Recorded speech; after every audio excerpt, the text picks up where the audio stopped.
Pekný deň, priatelia. Vrátim sa k pedagogike, k vzdelávaniu a podobne. Zachytila som, a včera som to znova si preštudovala, vyjadrenie komory učiteľov k tým zmenám, ktoré prešli do ústavy. No a čo sa píše v tom vyjadrení?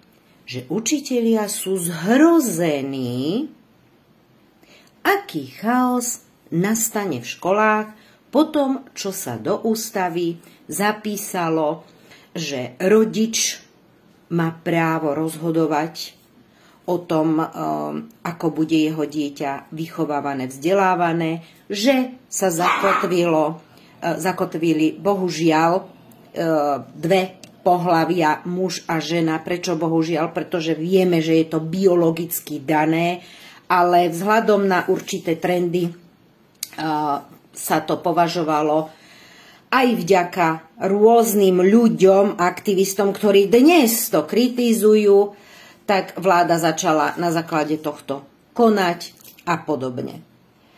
Môj názor, viete, keby sme boli normálni a vedeli normálne diskutovať, tak by to v tej ústave nemuselo byť. Ale oháňať sa pri každej jednej veci tým, že ráno chcem byť lietadlo, po obede pes, na druhý deň lavička a potom luster, je trošku scestné. Čo ma ale ako pedagóga zaskočilo, že komora učiteľov bez toho, aby toto diskutovala s pedagógmi na školách, vydala toto vyjadrenie, že je teda zhrozená z chaosu, ktorý tu nastane. Prečítala som si to raz, prečítala som si to druhýkrát, prečítala som to aj tretíkrát. Vážení kolegovia pedagógovia, ani v jednom riadku, v jednej stati alebo v celom tom dokumente som nenašla vetné spojenia typu veková zrelosť, primerané veku, vývinovo primerané a podobne. Hlavne tam diskutujete o sexuálnej výchove, že bude ohrozená a že rodičia budú mať právo nad právami dieťaťa. Z celého toho dokumentu vyznelo, že rodič je otrok dieťaťa. Čo si dieťa zaumieni, to musí byť, lebo má na to právo. Nuž, poďme najskôr podiskutovať o tom, čo je to veková zrelosť a vývinová.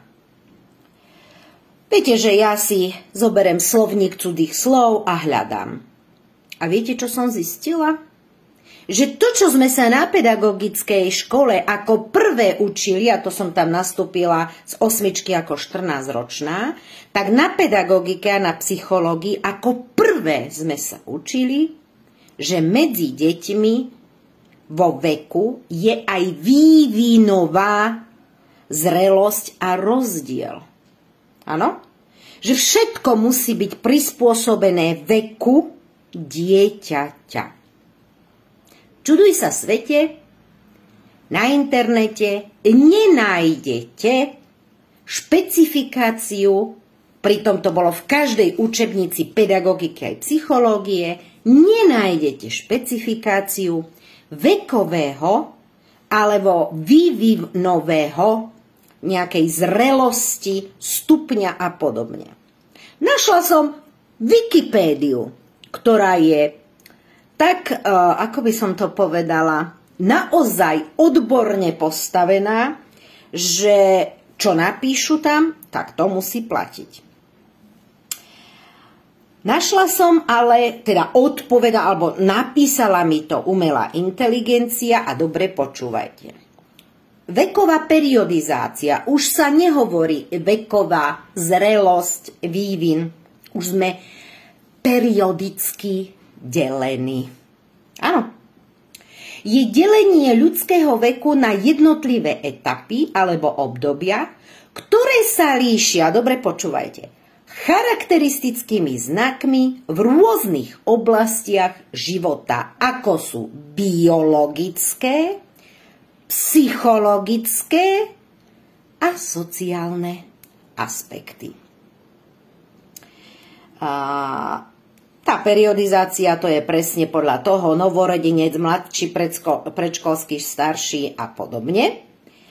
No a ja, ak si dobre spomínam, tak veková zrelosť, alebo ten vekový vývin, áno, alebo tá vývinová škála nejaká, bola vždy znakom toho, čo s tými deťmi sa v tom danom období robilo.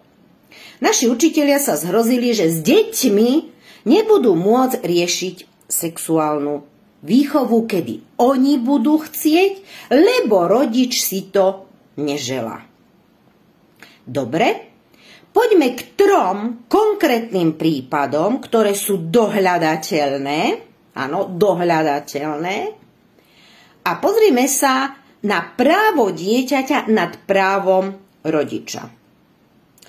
V Beneluxe sa presadzuje, aby 9-ročné dieťa mohlo rozhodovať o vlastnej eutanázii. 9-ročné dieťa, môj názor, nevie význam slova eutanázia. Ale bude brané rozhodnutie nad rozhodnutím rodiča. Ako dieťaťu 9-ročnému, ktoré zrejme trpí nejakou chorobou, vysvetlíte, čo je to eutanázia. Dáte mu slovník cudzích slov? Alebo mu polepíte izbu obrázkami s krásnym pohrebom, s anielikom, ako letí jeho dušička? Bude si vedieť uvedomiť toto dieťa v 9 rokoch, čo to znamená? Poďme ďalej. V severských štátoch do minulého roku bolo v zákone, že 12-ročné dieťa môže svojvoľne rozhodnúť o zmene pohlavia. Áno? Dnes to vyňali zo zákona, pretože sa im to vymklo z rúk. Vie 12-ročné dieťa posúdiť, či je vo vnútri, lebo to sa tvrdí o vnútru, nie o fyzických znakoch, muž alebo žena? Vie, prepáčte mi za výraz, na čo to má? Čo s tým môže alebo má robiť? S tými orgánmi?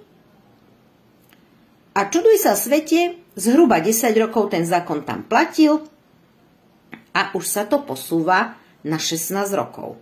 O 4 roky, nie o rok, o 4 roky. Aj keď je to ešte stále zavčasu.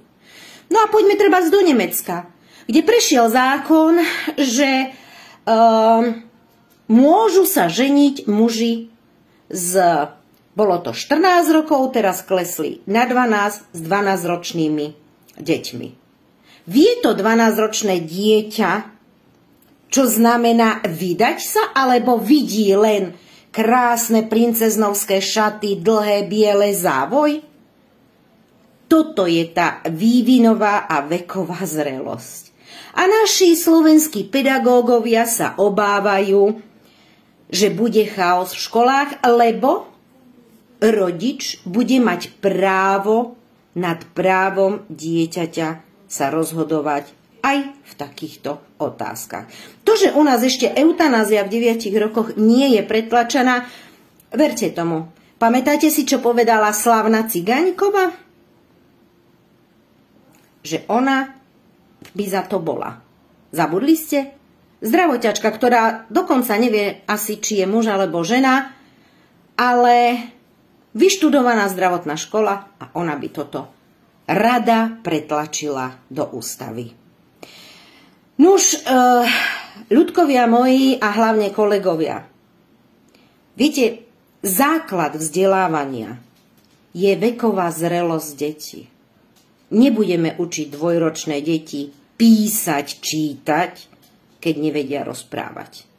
A to isté je pri všetkých zmysloch, ale aj uvedomenia si, v akom štádiu veku sa nachádzajú. Môj pohľad, píšte mi, že patrím do starého železa, mňa už nezmeníte.